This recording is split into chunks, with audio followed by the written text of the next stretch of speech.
I'll say out of humility, like we don't then am jiko talibe. We don't want to forget dinner. Wow. But I could say legi. Nobody faced Barhama. Barhama. Amut ken kumo wahat si industry bi. Understand what I'm But when you admire a tree, it's branches whatever. Dafa feka root bi more healthy, right? You understand? So Barhama is the tree. I am the fruit. Lola bugawa. Understand? Here. I mean, sorry to say that we don't have a lot of artists in this country. Sometimes Amadewa, Gambia, sorry to say, they don't actually know what music is. Because right now, most of us, watch the real purpose of music. Mandamadewa, it takes more than just talent to be an artist. Because somewhere break that word artist. I would say art is creative. Art is patient. Art is powerful. Art is kind. Mashallah. Art is beautiful.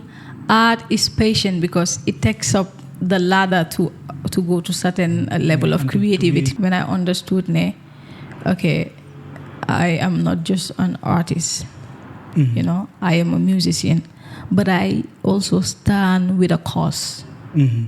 I stand with a purpose of doing music. I have why, because I just don't want to be that artist who maybe some people shaped the concept of star because of the number of songs you release, because of the number of venues you're able to fill. Dama grow to a level. Man, that's not my concept of star. So my concept of star is actually mastering your craft to be able to perform anywhere in the world, but to able to represent yourself well. So man, as an artist, I'm not just somebody that holds the mic and sing. Understand? But to that extent, people find it comfortable to vulnerably express themselves because they know you have the voice and you have the best means to make sure their stories are seen in the best form. You understand? Let's find out the why first. You understand? Man aksuma journey, anybody young person I had to talk to, man so ñëwé ci man nga ne ma Mariam dama bëgg def music and I want a hit song, man la dema it's du fi. I don't know how to make you produce a hit song. I can actually make you to be a good artist actually. Maybe bena mak bena mer do them show. Understand nga? But mata sek mom rek mu jump Mariam sa music rek la di déglu. That to me it feels so much valuable and honored. Comme man si man establish suma level of nu ma la xoolee kii caaxaan bokkul si moom. Non bokkuma si sax. Understand nit yaa ngi seede lu may wax. Anybody that watch this, okay, you will know that level of seriousness, that focus. Be harit suma anda yow sax. Fonga dem be adopt suma way of naka la dee defee. Understand nga? Cause no, Bollywood. One thing I do, I accept people's different. We are all created in our different, but man, suma perspective, suma own philosophy, suma conviction, and suma belief is, si lu baax, si jaamu Yàlla, si dégal sa boppa. There is nothing like góor ak jigéen. You understand? So that spirit of bañ, the spirit of a go-getter, yaa understand comme jigéen jàmbaar yaa ngi fi te you know jigéen yi den war a am that concept because understand nga to him or her nekkut to that level of understanding okay suma loxo bi suma ko dugalee si safara bi daf maa lakk yow because yow dugal nga ko fa rek moom feel na is okay pour mu dugal ko fa understand nga so I mean sometimes when you sit down watch what's going on like right now you fear beneen generation bi honestly you understand man ma dem Jama Hall understand nga mu em I could make more money than you xam nga lu tax man suma audience for example laa nekk di wax benn si suma audience could be equals to 100 of sa audience because gis naa yéen a ngi amee e-packages yeah ngi def eto waaw ñu ngi am like the classic passport it's a passport we have they have the normal passport we have the diplomatic passport so it comes to branding ak level because they speak to what you want to sell ak ban because we talk about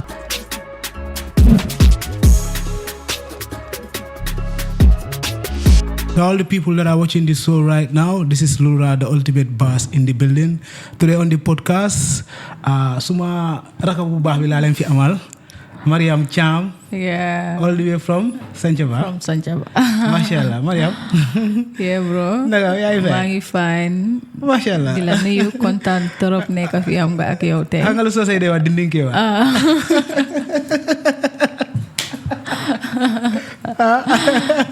dégg naa loolu nag besoona dama dégg loolu besoona ok dégg ko si ma ko jëkkaa dégg yaa dal ma ne ko yaa nga uma dal non bul dégg xam nga soo amee mag yu garaaw comme xam nga amee koto yu garaaw yu mel ni yow fa nga dal de fa nga dal soo bëggee speed sax dañ dee waaj speed bi boy caa waaye ku lakkale laa amee nag moom du ma dee may dara xam nga depuis sa time xale non depuis suma time xale time mu ma nekkee ganee nekkandoo nag time I was full of life though dama nekkoon xam nga ci biiri mag yi laa yaruwee so dañoo nekk di toog di bugg nga wax ngay reetaan xam nga comme dindinkee waa boobu noonu rek so foofu laa xam nga foofu laa jëlee loolu yee waaye tey te dama bëgg ñu weeri mbóot yu bëri comme secret yu bëri si Barham tamit ndoy am loo xamante ne ni waxul ko si podcast bi yow tey bëgg naa nga weer ko dafa dëgëroon boppa du naa sol bike line non dafa dëgëroon boppa nag masha Allah maa ngi gis nataalam boo xam ne last time mu ngi mbooyoo benn façon mbooyoo mel ni kuñ dugaloon si saako ciment rek génne ko masala ba dam nga moom dafa musa gëmm àdduna moom am nga xaajaan bi nii ak yooyu noonu den dee dem aaga feena sax mu teglante tànka sax ne ma yem si booy wooy dégga dama mun garaaw mashallah ma ne ko nuyu naa la fay naa la bro fay naa la ok nuyu la askan ñu nuyu la gaay waaye si di nuyu ñëpp ñu ñëw seetaan si podcast bi you know ak foo leen munti nekk xarit yi mbokk yi am di jàmba yi to all our loved ones every single person that relates to our craft every single person that you know take their time to support every single person that you know loved what we do you know we are saying shout out to you and then to all the gum music lovers seen raka seen doom seen xarit moo fi teew tey si podcast bi mashallah suñu waxee Mariam kan moo nekk Mariam foo juddu ok Mariam maa ngi juddoo Sanchaba nag maanaam typical Sanchabarian comme yooyu noonu I was born in Sanchaba raised in Sanchaba I kind of did my whole life in Sanchaba actually so Sanchaba laa juddu foofu laa yaru foofu laa you know school yeah actually I only went out of Sanchaba come school wise suma junior school I went to Bakote Opa I mean senior school madam Kotu Munazamat and you know fofu yep si same neighborhood bi la. And yeah, I mean ma judo si family bo xamne ni, you know. I mean, actually, a lot of people don't know we are not griots, actually. Yeah, Manyo Feka, my brothers are doing music, actually. So, I mean, yala fenyal gift bisi mantam. Yeah. And yeah, silasi duge with the support of my family and my brother, of course. I went to music school to study music. Yeah, and then I learned how to play the keyboard. And then into activism, I was doing advocacy and up and until now, because advocacy is actually one of the main reasons I did music, because I stay up until now, like advocacy sila say that actual cause okay, I should use my voice to speak up on issues really that resonates with people's story and that resonates with people's life, to speak for, I mean, people that don't have the voice to speak for themselves. So that's what music meant to me. At a very young age, I was at Voice of the Young, Child Protection Alliance, I mean, Children Advocacy Network. So through Fufu, they gave me the voice. Actually, Fufu, is like there are a lot of issues affecting Halei. And as a very little girl, I had the voice, of course, and it was so relevant. Purman mamuna use my voice be, you know, to speak about issues that affect children and young girls at the moment. So that make so much sense. Maduga si music be, si activism be diko balance. And yeah. Anga CNN News, anga lunde wa the highlights. This is the highlights from Mariam. Now then you test highlights. Yeah, you test ko. Yeah, you do highlights. Yeah. Like you test, you watch story highlights. Like you started from the beginning. Bala music, bala everything. Time more than them school. You were living a normal life. Them school janga. Nyong. Naka nga melon ak sa parents them school. Was it nga common? Was it come like ne come da nga focus on sa education bi ndax comme sela ak dal bu nekk si yow nii ndax after la ñëw ndax depuis sa time yi xale la loolu ñëw. No, lii moom nii laa musa mel. Nii nga musa mel. Yeah, I've always been this calm. I've always been, at least xaj na léegi sax, you know, rus baa ngi commencé di génn because daf ma doon affect in so many ways. Yeah, but you know, as a juddu from Chamkunda, yeah, xam nga, as a young girl, I used to be so much fun. Yeah, of course, because of the neighborhood I grew up in. But xam nga, your dad is an imam. He's a role model to so many people. The society, the neighborhood, the community, everybody looks up to him. So there is certain way you have to comport yourself actually. So come now go ahead. Time with them school boom jote you them school. You know. Yeah. Nekasuing academics and all of that. But before my jehal school, I was studying music. So actually so legi bonon dem school. Naka nga mela sa peer group si nga peer group mo nek like sa andandori so dem school ñoo day jëflantel. Sa peer team bi. Yeah, cuz nga daan gëna jankontel comme ñan nga daan gëna andal so dem school because you are that kind of quiet person. Te most of the time so nekk that time of passing so dem school ñu bari dañ la dé actually duñ leen nangoo diilaayo because suñu la buggee duga sax yow dañ lay gis ne kii neewut a duga so naka nga meloon because time boobu dama teel a duga school I was so little by then, you know. But I was always this cute girl that everybody admires at the school. Suma teacher yi.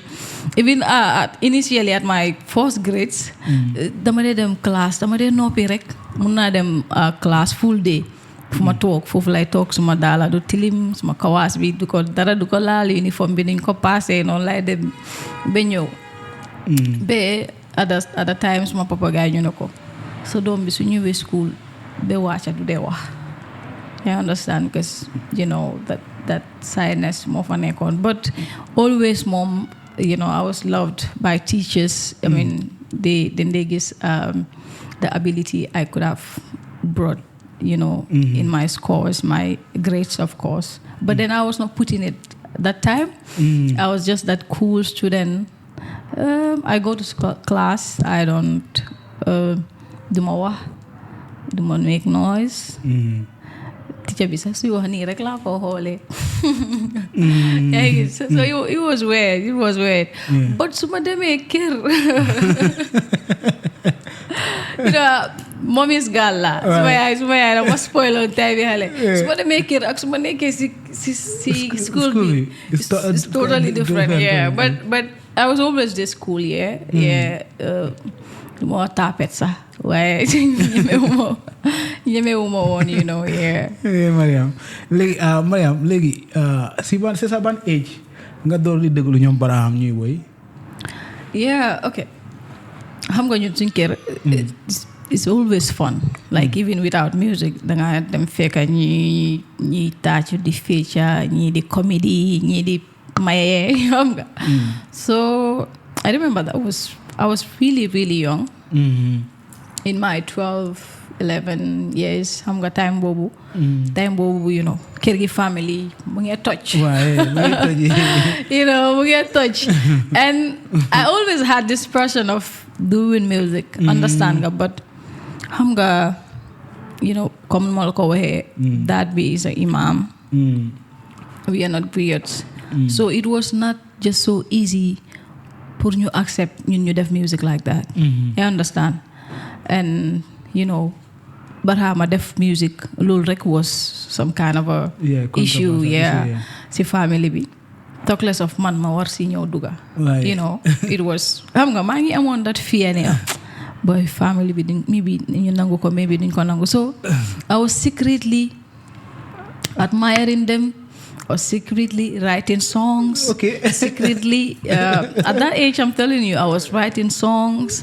I was composing songs xam nga di def suma def di wéyantu si koona bi noonu but moom su ma ko waxee Barhama su ma ko waxee su nekkee di rehearse ma ne ko dama bëgg a wéy daf ma ne woon booy dama nga toog waaye daf they find a way pour mu discourage ma because dafa moom tam am na dafa waxagut ko woon parents yi but then dafa fiya ne maybe gars yi duñ nangu so ba benn bés benn xaritam mu ñëw foofu Fallou daf dee play guitar mu ñëw Fallou bu mu ñëwee foofu so mu ne Fallou ne ko bàyyi ma oo sama sista bi daf ma dee sonal booy so moom daf ma oo propose lee rek pour ma wéy robis mu ne ma demal nga toog yow demal nga jël sa book si so Fallou bu mu ñëwee mu invite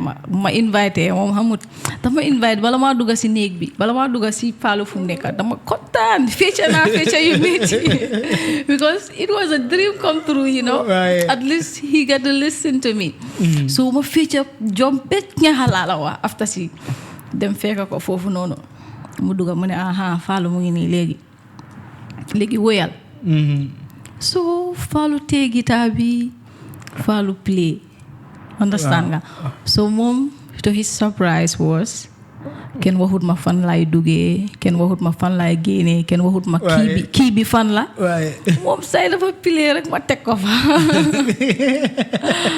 ma teg ko fa after Fallou mu ne ko non kii yaaga naa woy kii dafa aay you understand so right that moment man xam naa ne I did something good moom try na nu ma génnee néeg bi mu ne ma xëy mu loo dara dama nga toog so how did you felt about no waaye gis nga moom all along woon lu ma def daf dee ma baaxut he was my number one critic every time lu ma def daf dee wax ne noo baaxut after si bu mu defee loolu waaye man at least the satisfaction I had was at least I had the chance to be listened to. Yeah. So I did what I gotta do. So fekkate lolu joxna ma the green light. And then mom ngi won ci music school bi first batch bi la nekkon. So after bum xamé né I got the talent. Mu wax ko mère bi ak dad bi. Ñom tam gaay ñu ne ko see that side. We don't have a say. We can't say, okay, yo, yafaneka, you can protect her. But then we have one condition. That is her education first. Hamga. So after sitak sila no chahan jena. Yeah. Because if this is the only barrier, is the only thing that I have to do to get to my dream, I have to do it. Then I start. If I was having maybe 5th position, I was badging first. Wow. Sila commencé like boy lekuma nanuma nelawuma jangarek. Yeah. Sila commencé like focus so hard on my academics. Yeah. Sila wax ne okay su nekkee lii moom ma mun a jox de because suma parents yi ñoom tam education bi dem ko fonka xam nga mais su nekkee lii moom ma mun a def loo lii ma bëgga then I have to take it serious. Yeah. So after Sisila, that's how I actually embraced that simple life that I live now. Because after come like so my life here was dedicated to learning. Duma dem fen school kër understand nga moo tax bu ma starté nit yi start di xam even waa Sanca Basa ñeneen ñi den ma de wax ne yow how comes nga juddu fii yaru fii xamuñ la understand nga cause si la embrace that simple life buguma lu bari demo fu bari I was all about my academics, my schooling, yeah. And then that same process sila mom ngi won barama ngi won si music school bi first batch bi, and then sila wax ne you want to do this, you have the knowledge, because people don't respect the music profession because a lot of us just would say we are this, but actually we don't have what it actually qualifies. Because you cannot work at a bank if you don't study accountant. You cannot be a doctor, if you're not in the field of medicine or science. Wow. So music I just cannot be. I can't. Okay, the voice was there. I just cannot be any artist. I stand with purpose, actually. You understand? So after madam music school be actually audition.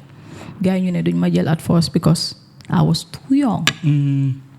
Fufu ay pay ñoo fa nekk xam nga. I was too young and I was going to school, and then I was like, you see, listen, I was supposed to go to morning. I have to shift to afternoon shift. So I could go to music school and then go to afternoon for schooling. So gis all that period my ben rest my life. So guy you duñ ma jël at first. Manelene, this is something I want. So forget about the age. Forget about like that capacity. Maybe you think I won't be able to take all of that. I will do it because this is what I want to do actually. So after I luckily I convinced them, and then I was recruited to be part of the second batch as so the youngest. Yeah. So legi bala second batch bi nga ñu la admin pour nga duga. So fekk activism bo nekk di wax ni fa la fekk yaa ngi dem music school ndax fekk time boobu yaa ngi nekk activiste ba pare sa school bi. No. Wow. Yep. Daanaka the same period la because dafa am benn song right before that sax fekk Barhama amoon na tuuti I'm on some connection. He actually know a lot of people that were in the activism side, advocating for women's right, for children, and you know. So xamoon nañu bari foofu noonu. So xamoon na ne tam I have the talent and I could actually make an impact and proof. See foofu noonu. Yeah, because I mean at that moment they needed a young voice that actually reflect the exact image they wanted to say. To portray. You understand? Yeah. So after Sila joined Voice of the Young, also I joined Khan Children Advocacy Network. So fufula muna wasa mo gonna improve my confidence because even suma sinus bi da nga gis suñ amé am nga ñu ni neen xale yi dañoo am suñ meeting all the time dañoo jékki-jékki rek ñu bind sa tur ñu ne okay we are gonna have a performance from Mariama xam nga so that moment ñu ngi la put on the spot always so that boost out my confidence. Yeah. So and then up until there was a project actually. It was called I think Do No Harm. I forgot the Do No Harm. Yeah, I could remember the project. Exactly. Do No Harm. Yeah. Do No Harm is Do No Harm. So they had a project, and my voice was exactly that missing piece because they were talking about the song was about gender-based violence and FGM. And as a young girl, like my voice just resonates so much with the message they were about to send. So Barahama just called me, and I remember we recorded at Sambo Unstoppable. I was super excited because it was my first time recording. On going studio. To the studio. It was my first time going to the studio, and then it came out and it made a huge impact, and that's how I got introduced to the advocacy. That's how I actually got introduced to that on that side of your career. Yeah, like let's step up a little bit from there, like some music school bi maa ngi doon waxataana Brahma si suñ podcast bi ma ne ko ne lu tax Mariam teluloo koo bàyyi mu génnee song teluloo koo bàyyi mu génnee music mu leen so what was your side of the story comme jël na la time balaa ngay génnee music te boo doon génnee music tamit jóguloo rek yow kenn nga génnee music yow yaa sa brother bi yéen a start di release music. So what was the step? Yeah. At first, just like any other young girl, any other young person, so neke hale, and when you started things, you were super excited about it. You just all you see is just want to take the next step. So I was that kid also, that we just wanted to, show the world my talent. But when I really get into the system, start studying music, knowing what it really takes to be one, not I'm talking of not an artist. I'm not an artist, to be a musician, a complete one. Complete one, yeah. So that's when I actually believe that it takes patience, not just to go to the studio to sing, but it takes so much patience to master my craft.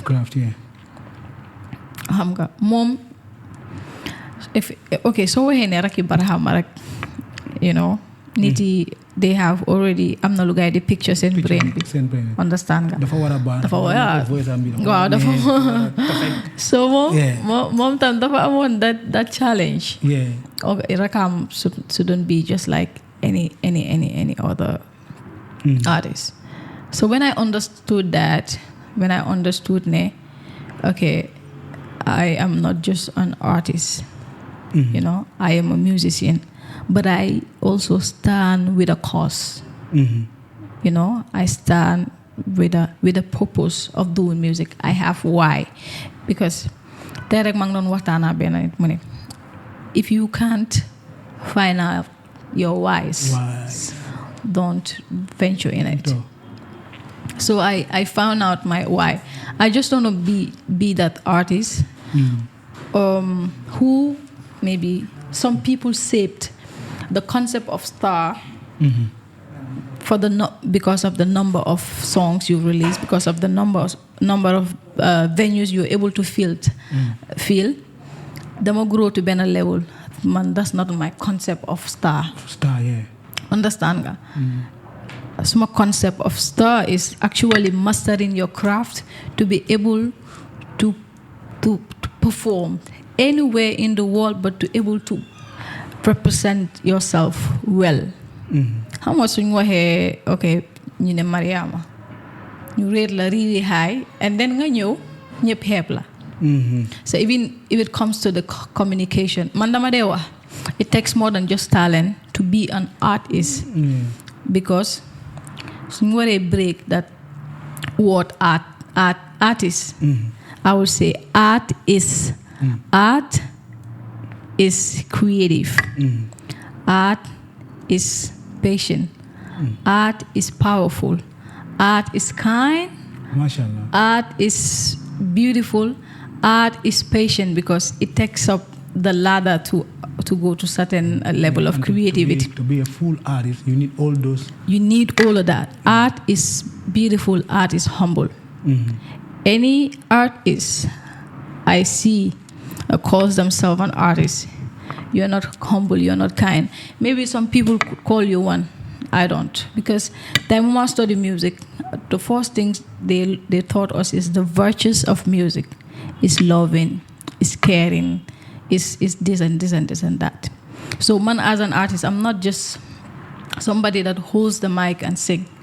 Understand nga? But to that extent, people find it comfortable to vulnerably express themselves because they know you have the voice and you have the best means to make sure their stories are seen in the best form. You understand? To the extent ben a taxi driver then ko deport from Germany. Mang si moto bi comme suma area la rek. Ñepp wacha mu gestu ma ne ma Mariam ma ne ko na ma ne ma Arms la tudda. And then laaju ma ko sax de mu start explain story am because he knows story am. I could mold it in a way that it could inspire. He find it comfortable to express that vulnerable part of himself. So danga gis, sometimes dama de wax Gambia. Sorry to say, they don't actually know what music is because right now most of us. You ngi watch the real purpose of music. Understand nga? Man dama ko dey wax fii. Yeah. Foo toog nii fii. Dañoo wax the real purpose of music. Understand nga?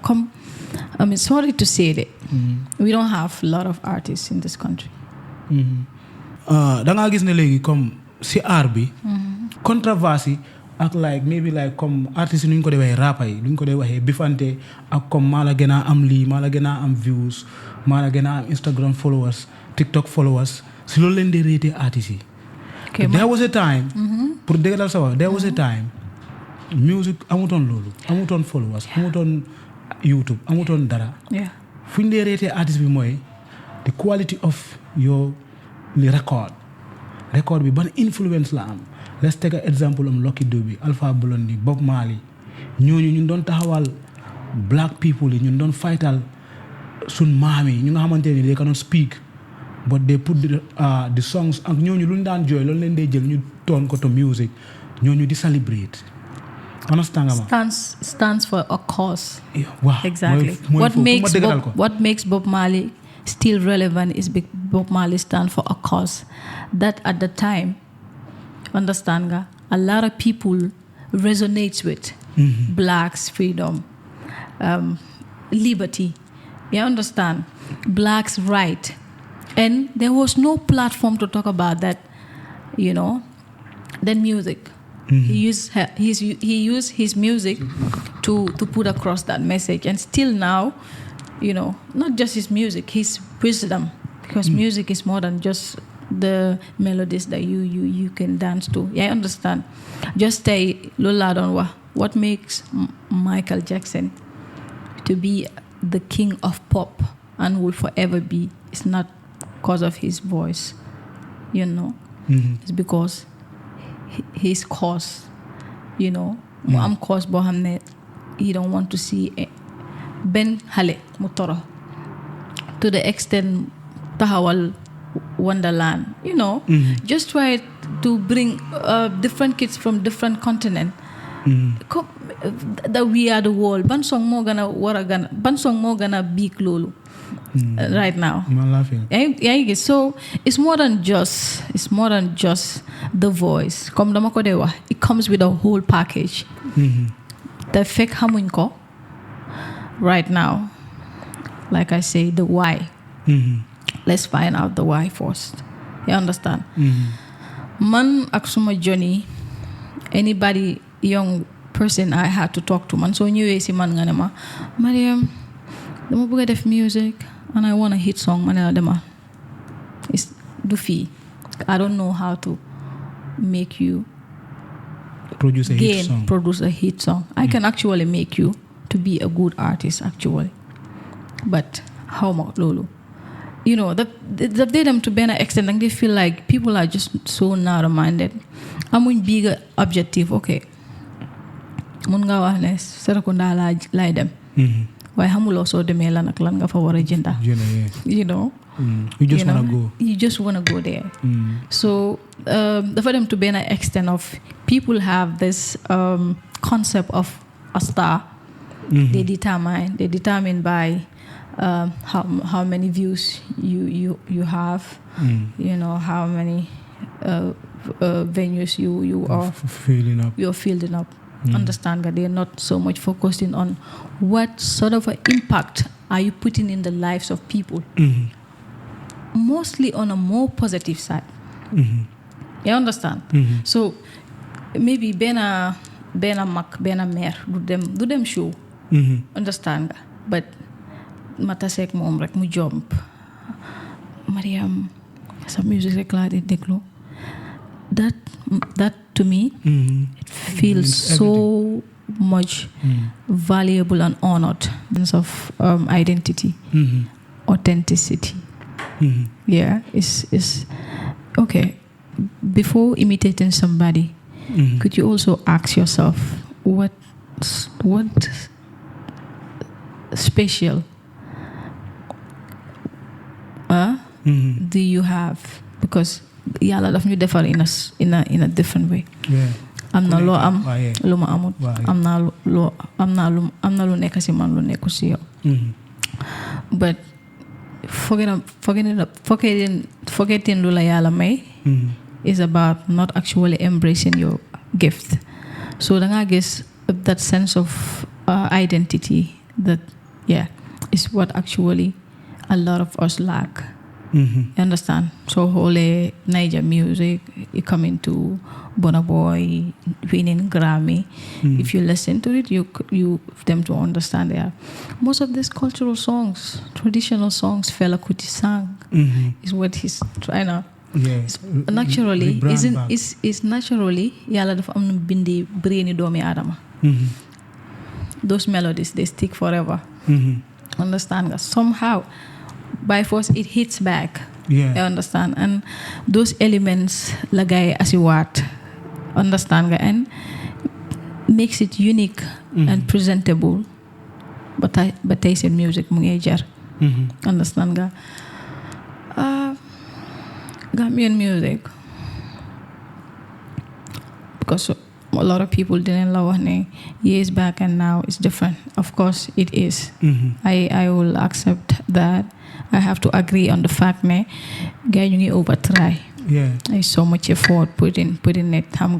People are now embracing our own, unlike before. But then that representation is something that really lacks. representation is something that really lacks. léegi suñu waxee representation bi si ban côté nga ko waxee si côté rhythm bi ou si côté vibes ou si lyrics bi lyrical content bi ou si culture bi. Lyrical content. Lyrical, waaye. Yeah, when you talk about lyrical content is okay. I listen to some Gambian music. You know, lyrically, yeah, I nod my head, but I listen to some Gambian contents, songs. You know, lyrically, it doesn't even qualify. I'm not talking about the content or whatever. Yeah. Okay, Yuntam. A lot of us are very so lazy to ink out exactly our full expression, our full emotions to relate with people. Hunger music give connection. Yeah. If I could not channel out so emotion, my emotion in that craft, then it's a problem. Yeah. You understand? It's not about just going to the studio, singing songs. Na hit rec. Bro. Yeah, personal. It gets more than that. Musicality be, and actually I really appreciate the work that they are doing. Yeah. Understand nga? It's just I'm benen level. Yeah, man. Understand nga? I feel like that brings us back to why luta comme lolu motax comme telulo feñ Abraham telula feñal mate comme lolu motax telulo feñ pour record songs and releasing them because you are trying to master your craft to the extent whereby di nga xam foy feto moy purpose bi moy sa wise so come the sense of identity bi because of time mo nekk ci music school bi fu mun ben tubab bu ñew fofu xam nga lu way miniyamba tubab de and lolu gain him a hit. He was going to tours all around. So, Kiyo talk, the way it doesn't even sound like, like it. I sat down and looked and just, if this person could take this, make something out of it, how about Nyuko Mom? Mom, yeah. From then, I was like, I need to dig out to the culture. Understand nga jël fa some elements yi nga xamne mën na ko yokka si luma am already. So and then sila nekon si quest bo doing some research on traditional music xam nga di dem Suso Kunda, Uncle Mamadou Suso, who was who was part of Ifamundi. Hamga Koko is a maestro. So I'll be at the house almost every day, learn songs, traditional songs. I learn, sing in so many different keys. Hamga Manding bi ma weko, lenen ma weko. So it was that training bo hamne dama de dem fofu maybe suba suma ñibi waté gudela. So I dedicated my whole time. I was like, come not just put way into. It's like small way. I want to hit hearts. The lolo no is not just something lingamuna and overnight. You understand? So neka si fofu di neka di janga hamga be forms my band. You understand? So I formed a band of young Gambians at the moment. Then so when formé band bi ñu commencé play ñu ko tuddé won video so ñu commencé am jik but initially the purpose was like a young Gambian people young Gambian musicians artists yoo xam ne dañoo nekk together and they grow musically as time goes on. But after the purpose, the direction changed because some of them were like if you halis mo fa commencé duga.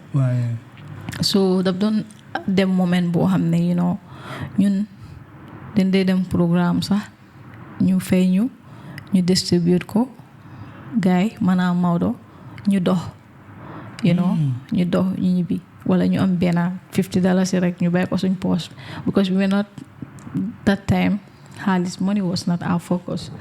All we focused about then was how do we perfect this craft, you know, and yeah, consistent be nekk foofu di janga.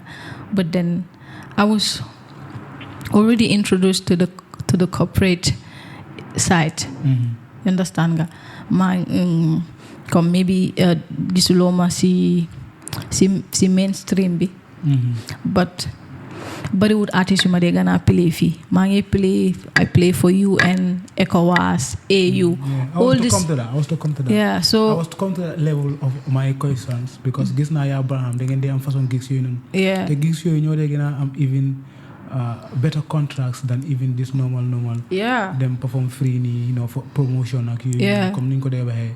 So danga gis conference right now su gaa amee event UN la all these big organizations moom su fa nekkutee man maa fa dee nekka you understand wala ñun ñaar yëpp ñu nekka fa you understand so it's actually suñ lu ñu loolu yëpp soo gisee mu happen mooy ne comme the nurturing of your career ak craft boo doon wax noonu nga doon defar loolu moo la may loolu ak loo jëlee sa time tamit nga dedicate ko in researching and being behind the scenes and comme ngay jànga fekk yaakamtiwuloo feeñ tamit non yaakamtiwuma feeñ même up until suma project bu ma nekkoon di work on Barhama si boppam sax moo ma propose boy Yemze you need to work on a project understand nga mu dem to benn extent boo xam ne you know ñu la wóor yëpp they just want you to do something maa ngi hold on ma xam nga lii lay xaar you know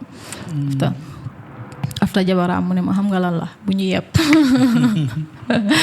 people need to hear you know but mooy loolu dama demoon ba stock on si corporate side bi daanaka everyday maa ngi play live music everyday maa ngi play you understand so you know mooy loolu. Yeah, let's step up a little bit. Like, you're coming into your personal songs with Braham.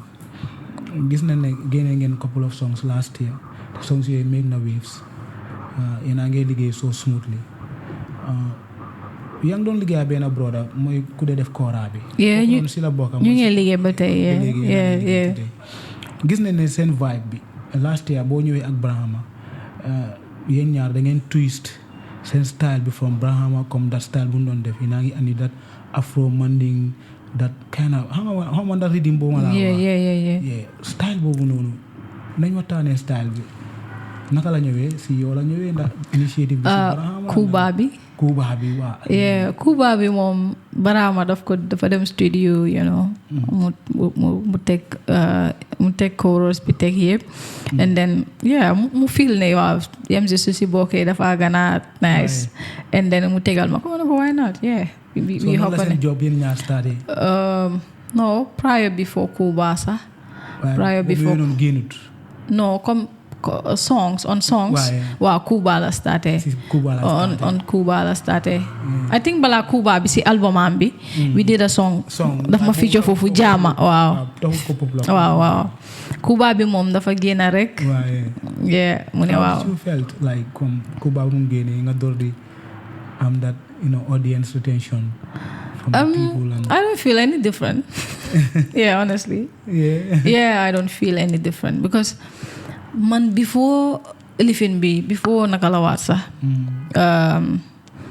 Kuba bi sax comme nu ma la ko waxee I was already exposed to the corporate industry maa ngi performal minister yi governors yi ambassadors yi so loolu noonu was no other big deal si man understand nga I mean I appreciate the love that people put in the Kuba actually but then dama expose gis nga fu maturity for a lot of artists yi fuñ dee mujjee foofu laa starté you understand a lot of people fu gaay di struggle to gain acceptance si benn audience man audience boobu ñoo ma njëkk a embrace balaa audience yi Bala Hale, Dima Embrace, yeah. So Cuba came and, became a hit actually. Yeah, I was happy about it, but it made no difference. I felt the same way. Yeah, mashallah. Like come gis na ne legui ni you working on your personal project despite ya Abraham comme so bolé na ñu am ni ndax project boy liggéey mom ngeen nekk di ñëw loñ ndax comme what is the project the purpose of the main project bo leen nekk di ñëw defal ni show ya Abraham project buñ nekk di launch is called the classic anga bobu non dafa comme like annual concept la bobu it's not an album launch actually. Classic is a celebration of greatness and excellence. Non la ko mëna waxé. I mean do mëna Gambian music voices tag nga génné you see, so I call it the El Clasico affaire bu xam nga so ñëwé fofu di nga gis mana mom dañoo yeah, so classic is a platform la bo xamné it's one of its kind. Xam nga show bo xamné mairie dañoo ñëw pa yi ñëw yow yang fa woon last time. Audience bo gis ci classic is totally different from so classic celebrates Gambia in 3 days.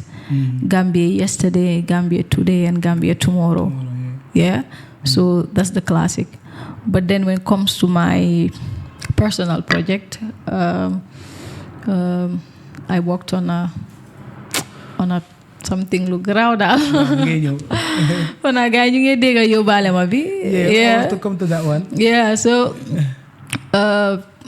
come last few months like lama suma guy talk suma gannaaw bi ñu ne ma xam nga lan la Barhama Ami Jabaram ñu ne ma boy you need to work on something man jox naa leen excuse because comme nu ma la ko waxee manam feeling the other side because I am playing every day feeluma that emptiness because I feel like music is I'm giving music back and music is also giving me back. Understand? So gisuma on that side. I was picturing more of international how to call it festivals and so on.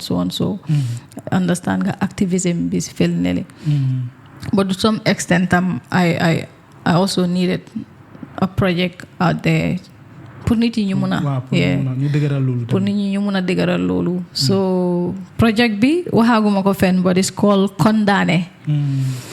Condamné is epitome of the title Condamné si bopam embodying patience bi xam nga so xam nga ne I took a lot of patience the resilience the passion the motivation the purpose understand nga because yow tay so bëggee jënd dara amuloo xaalis nga condamné ko understand nga dem jënd ko so that patience that purpose that perseverance that resilience understand nga is I've put in my craft understand nga in those times boo xam ne mde runga kër ba Westfield understand nga Westfield ba kër te do ko dee realize the only passion moo la mun a def loolu understand nga so the Condamné is coming your way very soon project bu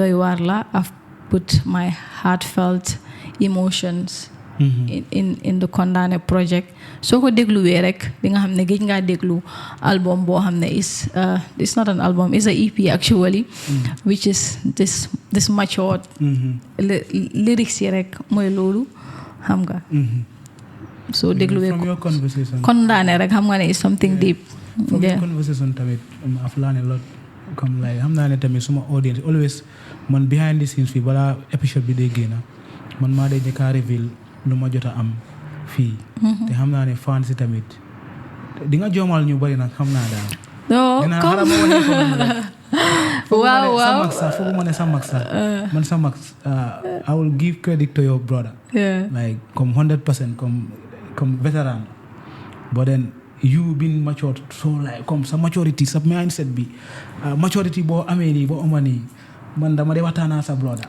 but suñu waxtaan du dee aga foofu noonu waaw moom am nga ñun ay xarit leen comme xam naa ne comme moom am na comme loo amee am na lu understand nga. Yeah. Because moo la mag. ñoo rootee benn teen yeah. Level boo nekk di waxtaanee ku la déglu tey dina xam ne Mariam is not just the normal Mariam bu ma dee xoolaan nii muy perform. ok man dama dee feel like ne ok nit waruñ laa mën a gis ñu appreciate ñu naw loola nga wax ñu xeeb la. You understand? So that communication aspect of it dafa nekk something loo xam ne ni nit daf si war a work on. You know what to debate on, you know how to debate on. You understand? So loolu tax ma wax la ne artist is just more than the voice. It's just more than being entitled with a melodious voice to sing. It comes with a whole lot of attributes you war a am. Understand nga? Because you have the power to speak, not just to sing, but you have the power to influence people's thought in either ways. So you are more like a inspiration. Yeah, I understand. You are more like something like a educationist. Understand nga? Because the principle of music is to inform, entertain, and educate. So ñetta yooyu noonu as an artist it's a demonstration of an artist doesn't just stop at the stage. You understand? It comes like more than just that. So I'm not just an artist. So along the way I was not just built to be benn singer kese. No. Yeah. Woykat yoo xam ne ni even they could sit where they make decisions and still seen kaddu mu relevant. Foofu la. You understand? Mashallah. Léegi ñu ngi waxtaan suñu waxtaan bi is based on your career, music, everything that surrounds your career to this level. Ba léegi passionally yow man moom lan nga dee dunda without music comme lan mooy sa dunda lan nga dee nooy sa hobbies yi without music comme Mariam as a human comme normal person because comme tey da nga wone attitude boo xamante ne nii fii am na man lu ma nekk di gis comme man si man maa ngi feel like ne Mariam mi kii nekkul fookat bii foo caaxaan sax comme man si man star bi suma level of nu ma la xoolee kii caaxaan bokkul si moom. non bokkuma si sax. Understand nit yaa ngi seede lu may wax. Comme anybody that watch this, okay, you will know that level of seriousness, that focus. Be harit suma anda yow sax. Fonga dem be adopt suma way of naka la dee defee. Understand nga? Because I am okay. I have a vision, right? And it's so clear, plain clear for me. Yeah, all I see is how do I go get that? Understand nga? I feel there is greatness embedded in me. Loo xam ne ni world bi has to celebrate someday. Understand nga? So every part of me has to speak to benn xale bu ndaw. I am also a music teacher at the school. I teach music, basic music theory.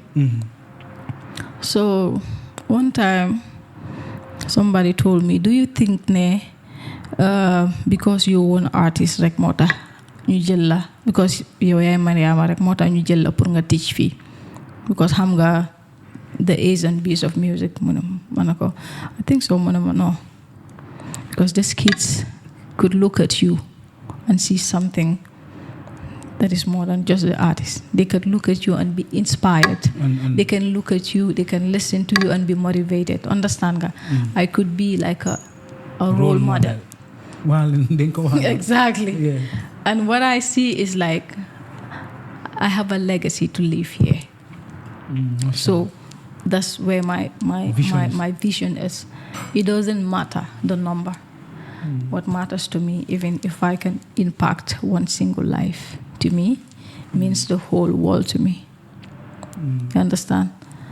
So I live like a very simple life, you know. Do ma stress, understand nga, duma hullo, duma here. Gis nga soma change alone sa kanam bi tay. Elek do ma gis. It will be very hard pour man ak yow ñu am eye contact sa. Comme anything negativity, I just run away from it. Suma joge, music is what I do actually, mom.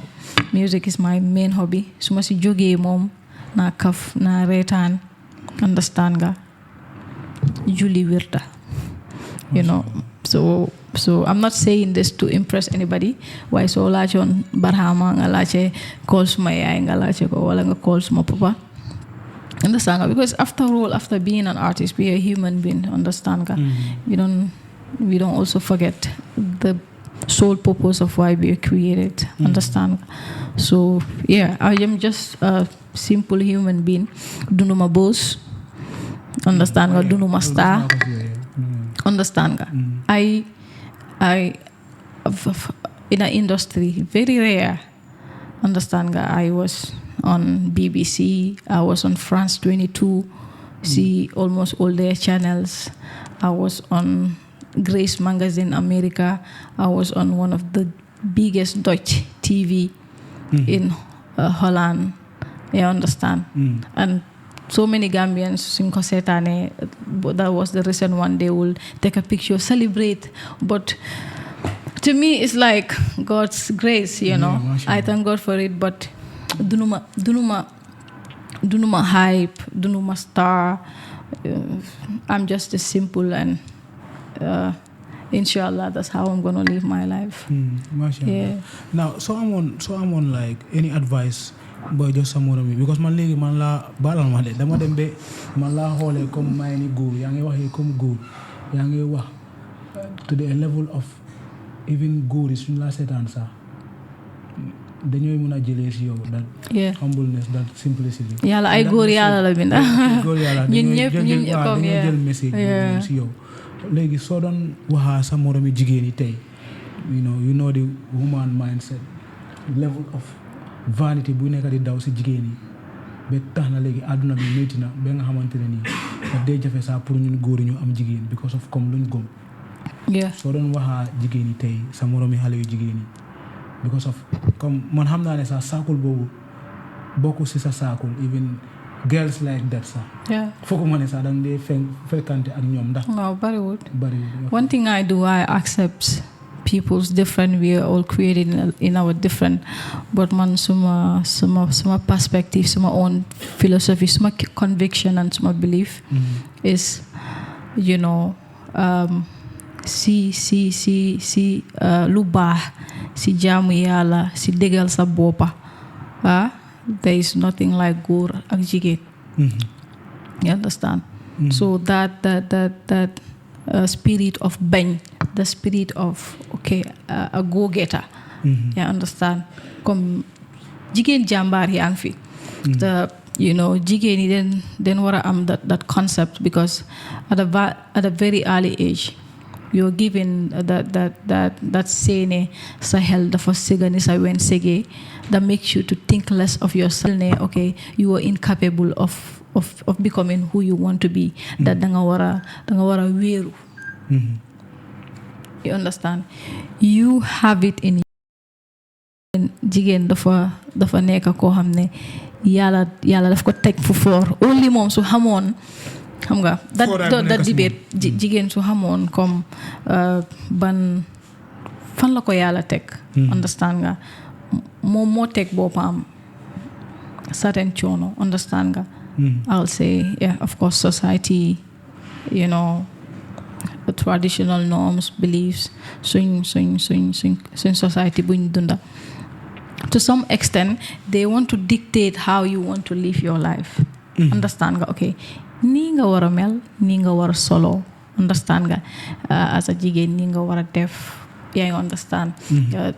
Nga këyit sa boppa si benn zone boo xam ne benn carrière rek nga am góor bu baax góor bu am xaalis. yow nga tëdda di nelaw mu laa lifin. How about man am na question bu ma dee laajte. man suma parents yi den fonka janga. So they paid our school fees. Understand nga? They cut off the school fees money pour jëndal ñu books. So that parent lan laa ko war a wan. You understand? I know so many times with generally, women are violent. Women are, how to call it, are so vulnerable. They tend to be entitled to so many form of abuses, which I'm a women right activist. But tam duma also detest same way of life, even though so many of them anduma si a guy, because kuneka like how you choose to live your life, understand ga? But don't let nobody limit you. Don't let nobody put boundaries for you. You are enough, you are capable, you can do it. Understand ga? Man, that's the spirit I go with, understand ga? So even music school big time bob, I was the only girl. Tadama wax ne fokk ma jekkali ko nu ko gaay jekkali we noonu laa ko jekkale. Keyboard dama ko jànga, dama ko mun wala duma ko mun, I have to play it. I understand. So that go-getter, don't let nobody decide how you want to live your life. And we live in a society boo xam ne sadly nit yi ñoo la war a wax nooy dundee sa life. Nit yi sa daala bi noo ko solee waruloo ko solee, mbuba bi waruloo ko solee noonu boy. At the end of the day, yow ban kaddu nga am si sa boppa yow as a person. Xam nga sa voice is something you hold ownership of. Sa baat, your voice. Léegi fan la apply now, because the society and people dictates what you want to do. Understand nga? Man nag luckily I'm not that type. Nekuma type one ne you'll dictate how I do things, naka laa ko war a defee, kañ laa ko war a def ak loolu. But because of them, the society, the setup buñ ma yaree xam nga, suñ parents yi, yeah, they just make sure they prioritize all of us. You understand? Then you def xam nga. My mom actually is my role model, because when I look at her, sometimes I am not able to do what this woman could do. Yeah, because she's so much of a inspiration, so much of everything. Jigéen laa la wax loo war a jànga jàmbaar la. Mashallah. Yeah, dëgga. Mariam, suñu wax bi xam naa ne da ngeen am lot of tey schedules foo leen war a dem ba yaaxuma seen schedule bi. No, actually, podcast bi dafa make sense, because dang dee dem si lot of. Gis naa nga amee package mbaa jëluma seen time. No, si la bokka, si liggéey bi la bokka. I understand.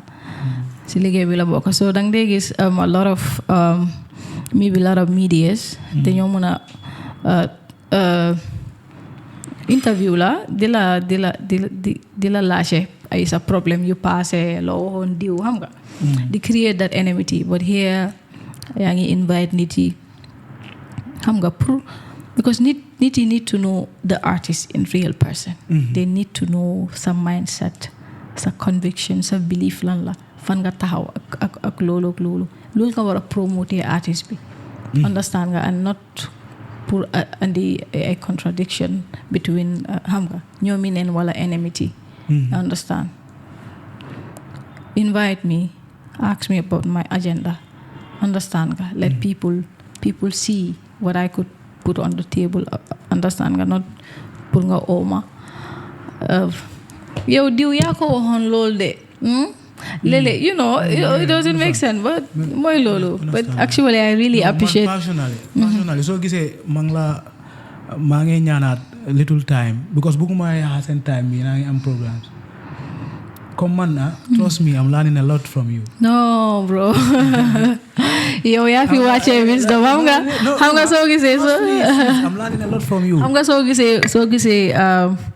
gisee nga nga muna génne loolu si man is because xam nga fan la nekk I understand waaye xam nga obviously you need busy because organize show daf lay jël requires a lot of time and energy. We are going to talk about the show because show bi sax bokk na si lu gën a tax sax ma ñëw ñu jàkkaarloo because exactly comme daje neen several places comme yaa ma njëkk a jox sa boppa ma ne bro maa ngi liggéey project dinañ ñëw ñu waxtaan but then I'm sorry to say this man personally su ma dee andi nit fii ñu jàkkaarloo man most of the time dama ko dee wax artistes yu ndaw yi ma ne leen ne so artiste yaa ngi liggéey nga nekk xale yaa ngi job balaa ngay ut ku la interview liggéeyalaa moom loo xamante ne nii ku la interview su la gisee moom si boppam moo yaakam di andi la pour mu interview la pour mu promote la mu wonee la àdduna bi because of moom tamit dafa bëgg a suyam bi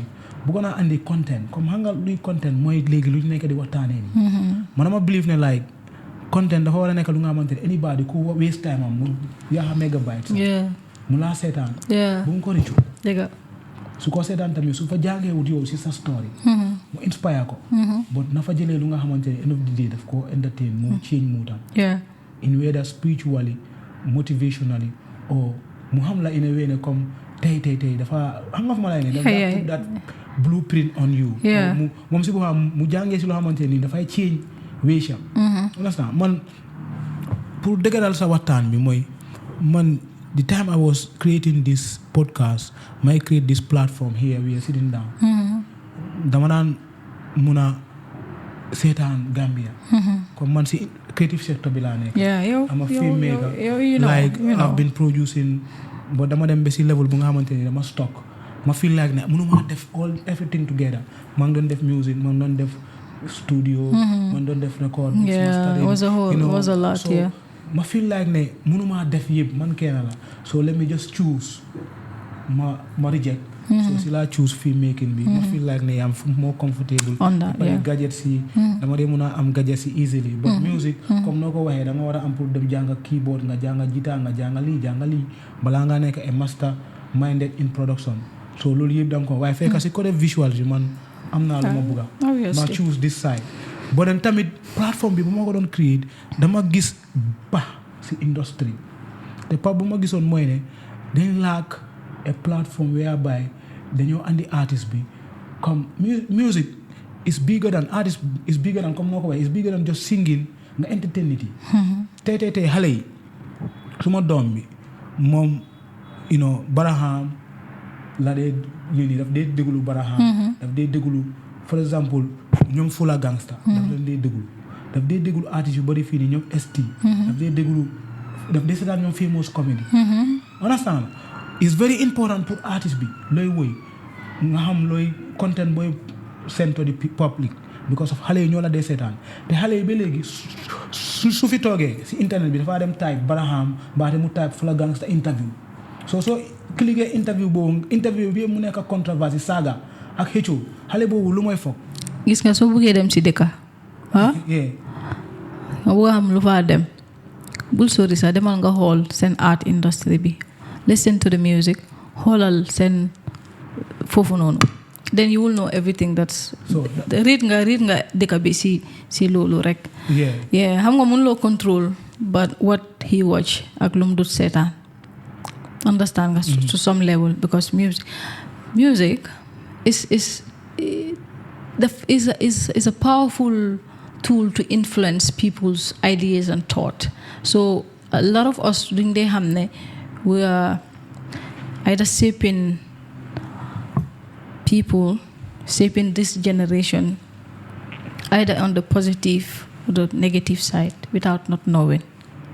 They understand because come moko here is just more than going to the studio nga put ko out there mo lifin. Understand nga? So it goes a long way. Taso hase neka na fofu. So and I think that's one of the main reasons I hold on to because I feel like anything I have to put out there dafa wara perfect. Mashallah. Yeah, it has to be perfect. I'm not targeting the Gambian audience. I'm targeting the global audience. Understand nga? And Gambia's representation, because as I say earlier, is what I'm trying to put on the spot. Understand nga? Nen ñu ànd ñun ñëpp.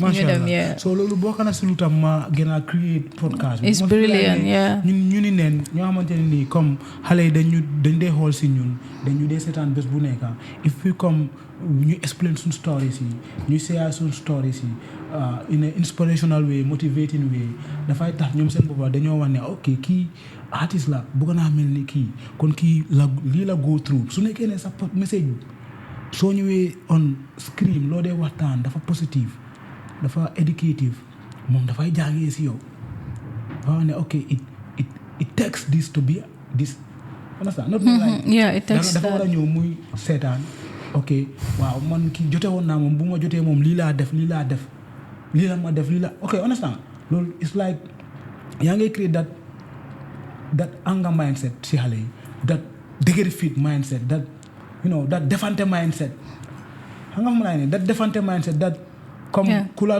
lii nii rek yow tamit da nga war a dem online moo tax nga gis ne léegi TikTok a lot of us ñu ngi poison the younger generation without knowing fii TikTok dafa yaawu in a way de dañ believe ne soo jotee nit rek da nga war a dem taal sa phone bi rek nga defante moom mbaate nga saaga ko nga seen ko si nit yi fekka time boobu mun ngaa jotee sa morom si kër bi mbaate nga jotee sa néebu ngeen xuloo mag yi waxtaanee ko ku nekk suul ko wala nga dem face ko sax nga wax ko su amee lu moo clear ko foofu noonu without man duma yëg yow doo yëg waaye after si people have this is a digital TV I will call it everybody have their TVs in their own hands in their pockets dangaa génnee sa phone bi jàkkaarloo nit ki sometimes sax du nekk dégg nga wax ko lu la ne yaa xa deram and all of that so it's something loo xam ne ñoo gën a dem viral foofu laa la waxee nii waaw moo dee gën a dem viral content yooyu ñoo gën a nekk di dem viral ñun suñ doom yi suñ xale yi suñ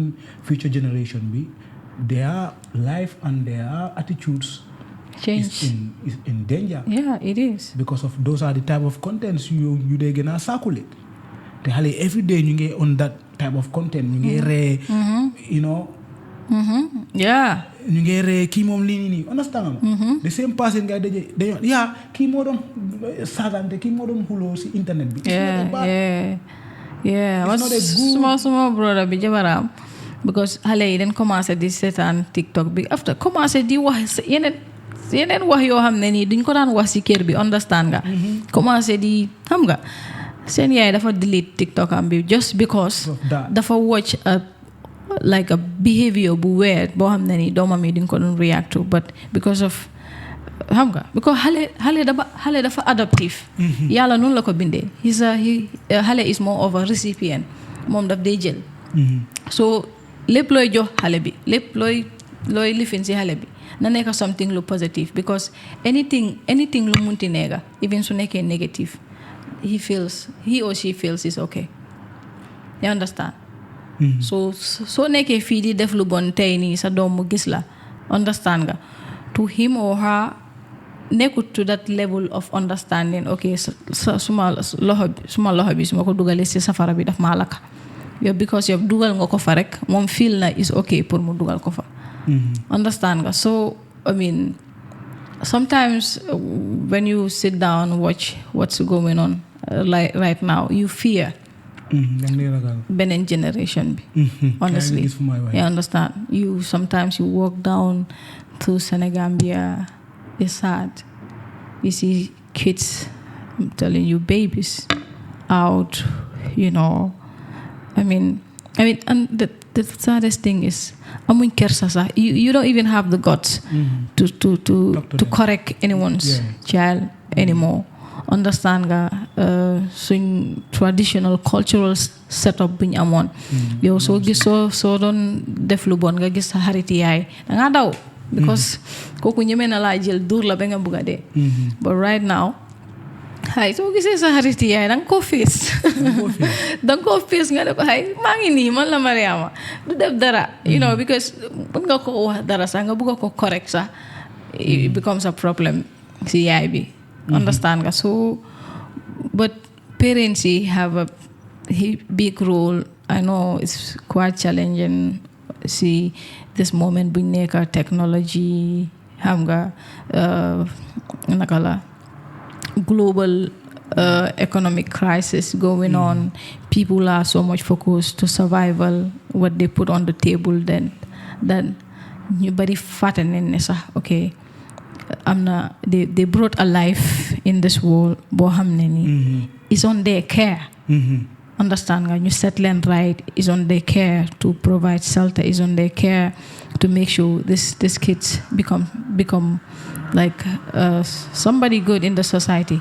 Because there's no child entitled to being a criminal or whatever. So before you jeexal sax I have a cause of my EP is actually giving back to the kids in prison. How do we use music as a rehab? How do we use our stories as a rehab to motivate those kids in prison? That they can become like you, they can become like me, they can become like Barhama, ST, Jizul or whatever. They can become somebody who holds a voice in the society. They can become somebody ko xamne ñeneen di leen mën a imitate ci moom. Because sometimes society bi daf la they reject without not knowing it. You know, those kids so many times ñu nekk bandi yi nekk ci biti ñun ñoo leen def bandi. You don't even know that you're in deaf band. The society costs them, the society rejects them, and the society didn't give them a chance to be forgiven. Understand nga? Society didn't give them a chance to be accepted back. Understand nga? When you feel loved, xam nga? So mooy loolu, we have a long way to go, but I believe, you know, step by step. yeah. Yàlla baax na. Well, conversation baa ngi ne. Waaye buñ fàtte. Buñ fàtte. Dañoo wrap up. Lu ñu fi andi. Then yow man dama la jox rendez-vous. No problem. Xam nga kii balaa ma ko wane du ma ko am. Waaye moom su ma ko amati dama la joxaat beneen chance. No moom. Suñ part 2 baa xam nga man moom day am nañ part 2. Part 1 part 2 baa ngi war a ñëw. Part 2 baa ngi ñëw after classic bi. Mbaa bu mu fi ñëwee yaa hut ma comme like xam nga moom daf dee say lu mu wax si yow yëpp gis naa ko. daf ma lee xam nga sometimes daf ma lee lu mu wax si yow rek gis naa ko si yow, you know, masha Allah. Te lu ma doon wax ne tamit ne comme yaakamtiwuma pour Mariam feeñ because dafa ñëw ma laajte la mu ne ma ne non pour Mariam yaakamtiwaa nga ma pour mu feeñ waaye su ma paree rek di nga ko yëg. Understand nga ma so dama feel like ne Barham dafa am benn nooco bu mu nooco si yow ñun yëpp war nañoo gërëm Barham ñu gërëm ko bu baax a baax because mënoon naa nekk kenn nga ne ko ne bëgg ngaa def music rek mu bàyyi la nga door di dem studio record sa time yi xale comme ni mu dee wax ne rek comme reki Barham nga génnee na music ñëpp dem support la si that name. waaye moom mu ma doon wax ne dama bëgg mu struggle al boppam. To build a name for myself. moom loolu la ma doon gën a dëgëralal si yow. He actually cleared the way and helped me build a niche for myself. I'm so proud of him ne ñëw nga fi jox nga ma man si man you give me a better soul than Barham. Xam nga moom sooyam dama wax ne is the best. So gis nga léegi dama feel like ne léegi moom yow daaneel nga ko. It's like mom he's the tree, I am the fruit. Understand? Te you know sometimes I'll say out of humility like we don't then am jiko talibe, we don't want to forget dena you know wow. But I could say léegi nobody faced Barhama amut kenn ku moo waxaat si industry bi. Understand nga fu ma waxee Barhama has nobody to talk to see the whole Gambian music. Mane he's the tree, I am the fruit. Mashallah. You understand? Garab bi reen bi su baaxutee garab bi du sax sax. Mashallah. Yeah. Nga man duma olof. Okay. No, why? The root. Understand. Gis nga ma ne. When you admire a tree, it's branches yi ak whatever dafa fekk root bi more healthy rek. You understand? So Barama is the tree, I am the fruit. Lola bugawa. Understand? He has nothing to prove the industry bi. I say I am the fruit. Mashallah. You understand? And time will tell.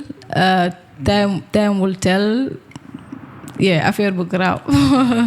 Yeah, like léegi nii yéen ñaar yëpp yéen a ngi job tirelessly to get to that level. Léegi nii su ma la waroon a laajte apart from classic bi ak sa album bi, you know, ñamaloon nga fi nii di tuuti ne comme you working on dreaming to go festivals and stuff like that. Recently tamit gis nañ ne Baraham likewise yow moom xam nga moom mun naa laa génnee foofu noonu, but Baraham last time moo fi waxtaanee moom laajte woon naa ko lii ma ne ko ne lu tax léegi doo dee appear that much on the music industry like concerts stuff like that yaa ngi laafu rek yaa ngi job. So apart from the classic mbooleen technique xam nga boo seen annual event, so what else are you guys cooking loo xamante ne nii fans yi war nañ ko mun a séntu si yéen? Let them come back to talent. Yeah, understand. When they come to talent, so it's very important pour conversation bi nii ñu ko am ak fans yi, because léegi fans yi sax dañ dem bi am that belief ne soo defut big show rek yow comme da nga daanu. Baraham suñ ko gisul mu feesal kuisiti rek dafa daanu. Likewise Jaliñaa they allow people to dictate how they run their career. Yeah. So loolu dafa disturb from industry bi pare mindset boobu dama believe ne nit yi dañ ko war a génnee seen xel yi. Okay, man yow as an artist nga organize QCity, understand nga? It's okay nga feesal ko, you understand? Man ma dem Jama Hall, understand nga? Mu em I could make more money than you. Xam nga lu tax? Man suma audience, for example laa nekk di wax benn si suma audience could be equals to 100 of sa audience. Understand now. To what the caliber that comes there, to what sort of resources ñu ngi fa. You understand? Xoolal like suñ show. Xoolal sponsors yi, do they sponsor any ordinary shows? Because our content, understand nga suñ agenda dafa match ak ñoom luñ bëgg a sell. Mashallah, understand na. Dafa this year seen marketing strategy bi ak seen welcoming of classic. Yeah. The show dama ko like because gis naa yéen a ngi amee e-packages. Yeah. Ngi def eto. Well, ñu ngi am like the classic passport. Wow. It's a passport. We have they have the normal passport. We have the diplomatic passport. Wow.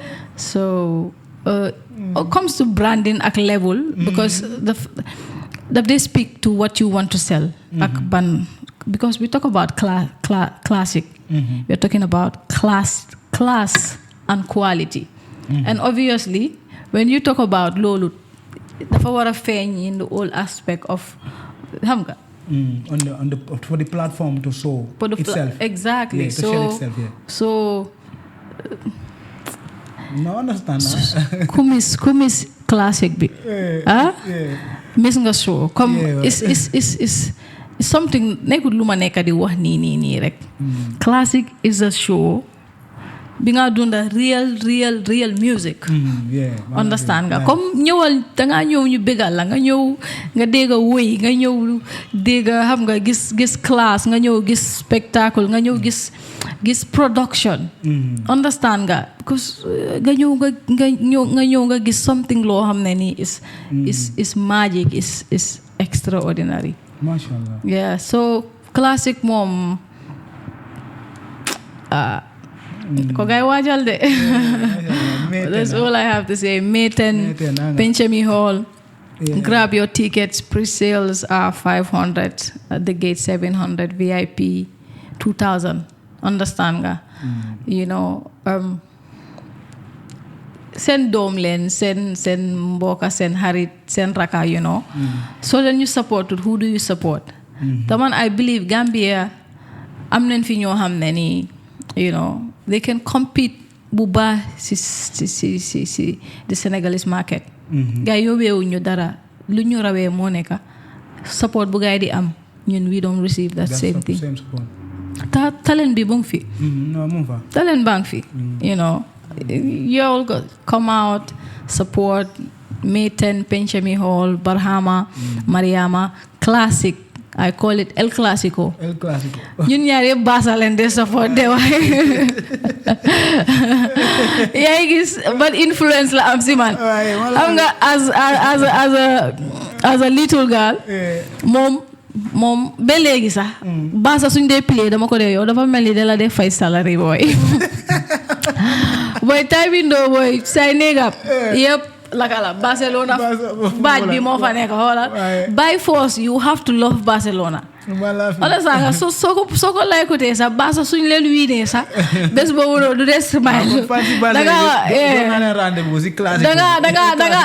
danga wax jaama mu ne non xam nga suñ team bi dafa jaxasoo fancy ko suñ manager bi moom Real Madrid la moom Real Madrid non El Clasico la mun naa am nag ma nekk fancy Real waaye sol wala waaye El Clasico leen oote nag El Clasico music xoolal music dañoo kataawante booy after si gars yi joxe seen vote si I do same here man bii moom to the books bii knowledge la man tam I'm really inspired and comme ma la ko waxee I've been longing to sit on this podcast because xam naa ne you know the platform you know it's so great. You guys are making it to be real because the reality dream bi mooy lii dream bi dëgga no but the whole idea of this podcast is actually so thoughtful of you know so thoughtful. Appreciate you having me actually you know I appreciate being here. Dama bëgg a nekk assistant ni Binta nag. waaye dama bëgg a nekk sa assistant. dama feel like ne comme Mariam sax comme Mariam comme dafa over parel suma saison bi nga xamante ne nii comme yow you just danga foog you just nail my shit. danga foog comme like du loolu sax it comes naturally dafa natural yow yaa asi waxtaan bi yow yaa click yaa doon gas pax so I was just kind of you know connecting to you just to resonate suma gasutoon soo gasutoon ko noonu du génn but kontaan naa torop di jaajëfal ñëpp ñuy follow podcast bi di leen wax ne subscribe leen you know you make a change because let's make a change. Need more audience to just change the mindsets of our young people. And you put that positivity ci seen xel yi you grow seen xel yi because dama believe ne comme youth si seen xel yi fu mu nekk ak nuñ dee xalaatee ak nuñ foog ne loolu moo leen war a tekkiloo ak nuñ war a tekkee is totally different from nu ñu war a tekkee understand ma loolu always dama ko dee wax so different man I'm doing this for like 20 years. Wow. 20 years. Wow. To get to this level, to have this standard, they have to have a rental. Amanguma kid. Inshallah. I'm not land. Yeah. But to fulfill this dream, come from Manekani. Dama talk 20 years, come no one known. Every day, my believe ne. Hey, bena bes dina am iMac B. Dama ko daan gis YouTube bi. More than 10 years dama ko daan seet si YouTube bi 10 years. Xam nga ama xaalis bu may jëndee iMac. xam nga doomi aadama cannot go without water.